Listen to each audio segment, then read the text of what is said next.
another Ilocano video lesson, pero sa video na to, but on this video, magfo-focus lang tayo, we're just going to focus sa isa sa mga 5W questions, on one of the 5W questions.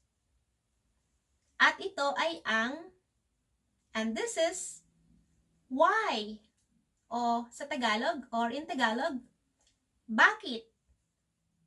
Sa Ilocano, in Ilocano, apay. Bago tayo magsimula sa video, gusto ko munang sabihin na before we start with the video, I wanna say first that I'm going to say it first sa Ilocano. Sasabihin ko muna ito sa Ilocano. Sunod ay Tagalog. Next is Tagalog. Tapos, yung English subtitles ay makikita nyo either dito sa left side or dito sa right side. And the English subtitles, you're going to see it either here on the left side or here on the right side.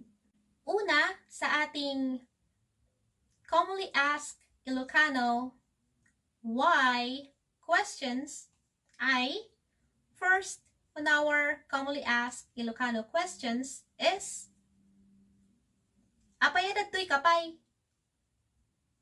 Apay adadtoy kapay. Apay adadtoy kapay.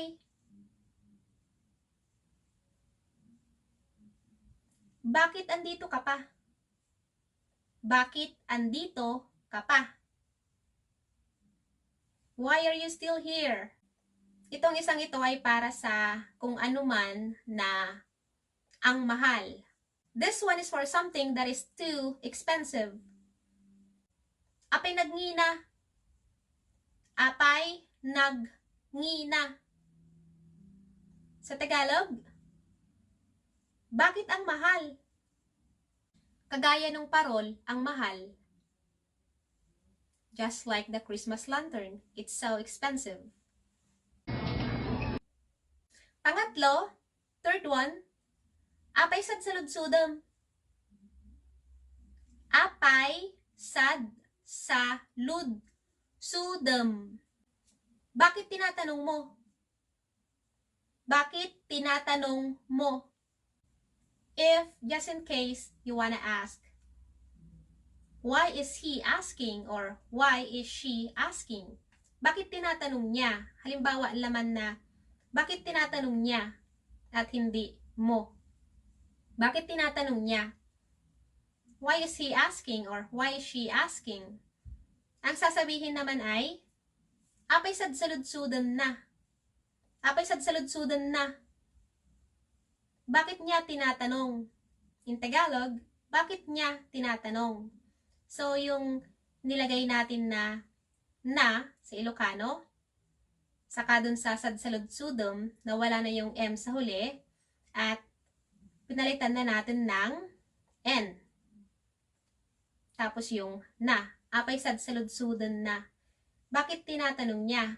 So, yung na ay yung equivalent ng Tagalog pronoun na niya. Why is he asking or why is she asking? With apay sad saludsudem, why are you asking?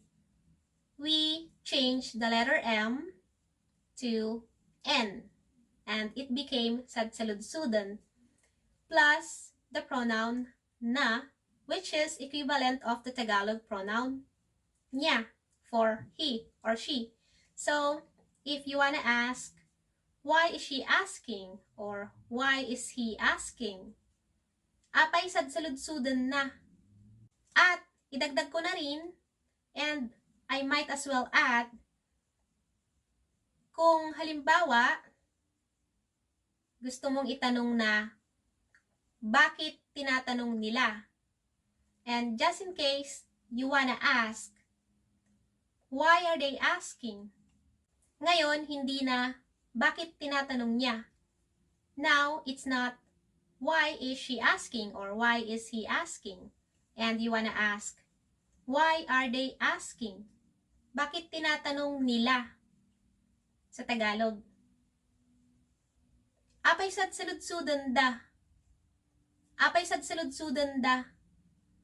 So, pinalitan lang natin yung pronoun na ng da na Ilocano pronoun para sa Tagalog pronoun na nila. So, what we did, we only changed the Ilocano pronoun na for he or she with da, which is the Ilocano pronoun for they. Apay sadsaludsudan da. Bakit tinatanong nila? Pang-apat, fourth one, the Ilocano word for why, apay, together with ngata, will give us apay ngata. Apay ngata. Apay ngata. Sa Tagalog ay, in Tagalog is, bakit kaya? Bakit kaya? Uncle is not picking up. Apay ngata. Apay berberukum. Apay be. Alam nyo, nahihirapan din ako pag syllables. I'm having a hard time too with the syllables. With this one. Apay berberukum. Apay berberukum. Apay berberukum. Halimbawa, well, Tagalog first. Bakit hinahanap mo? Halimbawa, kung merong naghahanap ng kung ano, for example, someone is looking for something and you wanna ask him or her at gusto mo siyang tanungin why he or she is looking for it, kung bakit niya ito hinahanap, bakit mo hinahanap? Why are you looking for it? Apay berberukum. Apay berberukum. Kung halimbawa naman na tao yung hinahanap, for example, that this person is looking for someone, idadagdag natin yung Ilocano pronoun na isuna. We're going to add the Ilocano pronoun isuna. Apay berberukum isuna. Apay berberukum isuna. Bakit mo siya hinahanap? Bakit mo siya hinahanap? Ready na kayo para sa susunod? Are you guys ready for the next one? Apay kasta ka. Apay kasta ka. Apay kasta ka. Bakit ka ganyan? Bakit ka ganyan? That's Tagalog. Why are you like that? At kung may ini-expect kang bisita, and if you're expecting someone, or if you're expecting a visitor, at hindi pa sila dumarating, and they haven't arrived yet, you know, Filipino time, but you will probably wonder, how come they haven't arrived yet? In Tagalog, bakit wala pa sila? Apay awan dapay. Apay awan dapay. So, kung mapapansin nyo, ginamit na naman natin yung ating Ilocano pronoun na da para sa sila. So, if you notice, we use the Ilocano pronoun for they, again, which is da. Apay awan dapay. Bakit wala pa sila? If someone is not eating, you will probably wonder why. Diba? Apay haang kamangmangan. Apay haan ka mangmangan. Apay haang kamangmangan. In Tagalog, bakit hindi ka kumakain? If someone told your secret to someone, and you wanna ask, why did you tell him? Or, why did you tell her? Apay imbagam kinyana. Apay imbagam kinyana. Apay imbagam kinyana. Sa Tagalog, in Tagalog, bakit sinabi mo sa kanya? Bakit sinabi mo sa kanya? I think this is the last one.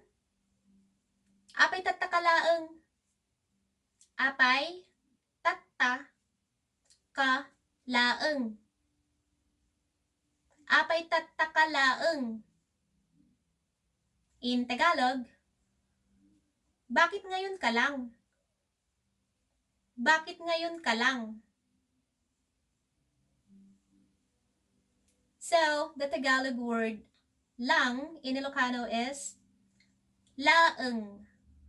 I know the word is hard to pronounce, so let's practice again. Laeng. Laeng. That's probably like the 5th or the 6th times that I said that. I just want you guys to be able to say or pronounce the word correctly.